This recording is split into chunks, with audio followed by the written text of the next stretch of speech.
మన జీవితంలో కొన్ని శ్రమగా ఉంటాయి, కష్టంగా ఉంటాయి.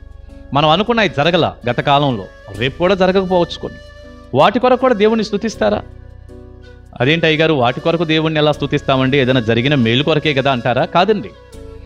జరిగిన మేలు, జరగబోయే మేలు వాటి కొరకు మాత్రమే కాదు, అసలు జరగనటువంటి కార్యాల కొరకు, దేవుడు మన జీవితంలో చెయ్యని పనుల కొరకు కూడా దేవుణ్ణి నీవు స్తుతించాలి.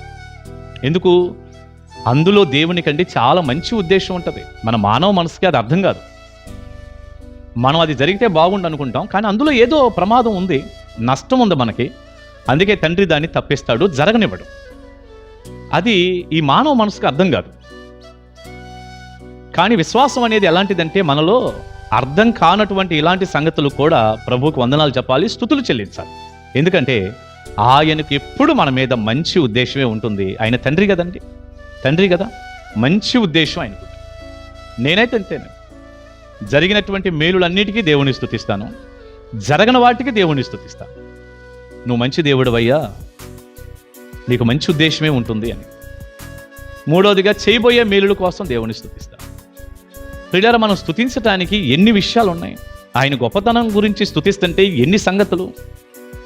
నేను ఒక మంచి మాట చెప్పనా? ఒక అన్నయ్యగా, దైవజనుడిగా, ప్రతి ఉదయకాలం అండి 5 గంటలకే నిద్ర లేవండి. ఇంకొక 10-15 నిమిషాలు ముందే సుమా లేచి కళ్ళు కడుక్కొని 5 గంటలకు మోకాళ్ళ మీద ఉండండి. 5 నుండి 6 గంటల వరకు 1 గంట దేవుని పాదాలు పట్టుకొని ఈ రీతిగా స్తుతి ప్రార్థన చేయండి.